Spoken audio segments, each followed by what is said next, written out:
Okay, so mula naman sa yoga, ito naman malalaman natin yung iba't ibang tourist attractions dito sa Philippine Travel Mart. Dito lamang yan sa ASEAN TV.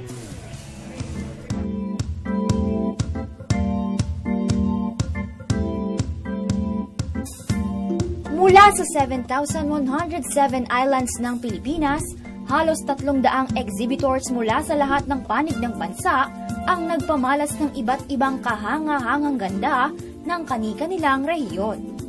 Ito ay bilang pagdiriwang ng Silver Anniversary ng Philippine Travel Mart sa pangunguna ng Philippine Tour Operators Association of PhilToa na isinagawa kamakailan sa SMX Convention Center. PhilToa is the association responsible for the staging of the 25th Philippine Travel Mart. We have been the organizer of this annual event for the last 25 years. PhilToa is an association of tour operators, accommodation sectors. We have a total membership nationwide like 361. Nag-o-offer din ito ng very affordable vacation packages para sa mas matagal na enjoyment sa mga breathtaking places. Ang mga exhibition po nakikita natin dito ngayon represents all the destinations in the Philippines. We have the tour operators offering these special tour packages. Ilan lang sa mga amazing destinations sa bansa ay ang Batanes, Ilocos Norte, Camarines Norte, at Zamboanga.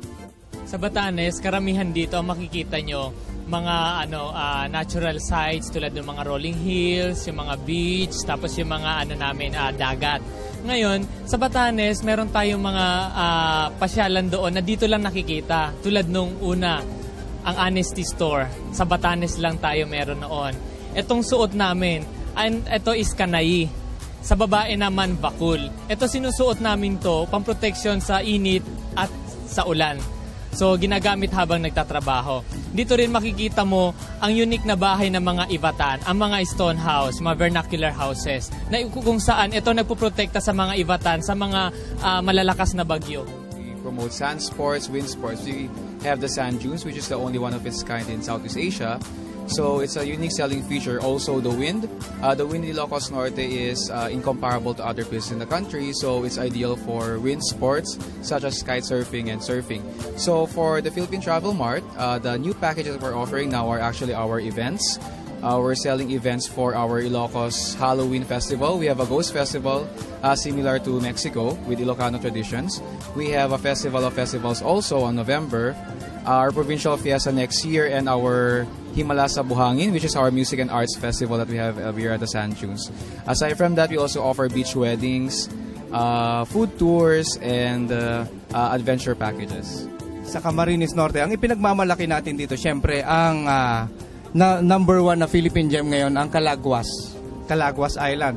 Meron tayo diyang mga falls, lots and lots of falls like the Manana Falls. Meron tayong iba pang islands like the Caringo Islands, and many more. Nasa amin din yung Mother Tree.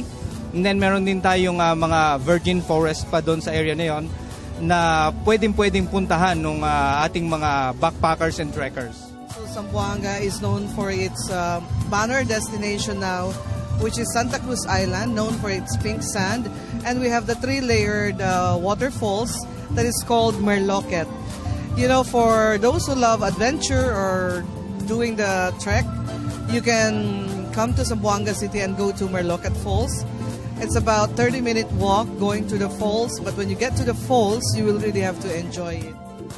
Inaasahang sa pamamagitan nito ay mas uunlad ang ekonomiya at mas maihahanda ang bansa sa paparating na ASEAN integration sa 2015 at proyektong Visit the Philippines Year 2015. Last year, we generated like 50 million peso sale just for the domestic sales, no? Ito yung mga destinations lang sa Pilipinas. Hopefully this year, together with the ASEAN with the ASEAN destinations, we will be able to generate like 70 million to 80 million pesos. How does it help the Philippine economy? The more sales being generated from this event, the more jobs that you are providing now to the Filipinos here in the country.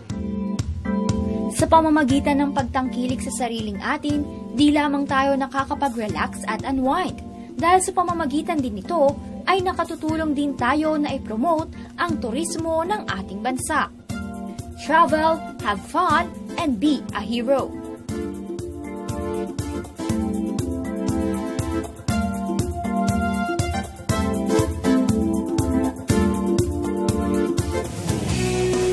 Okay, patuloy ang programa ng DOD sa may turismo sa ating bansa. Sana supportahan niya ng mga kababayan natin. Siyempre, di ba, naparami natin mga magagandang tanawin sa Pilipinas. It's more fun in the Philippines. Ayan.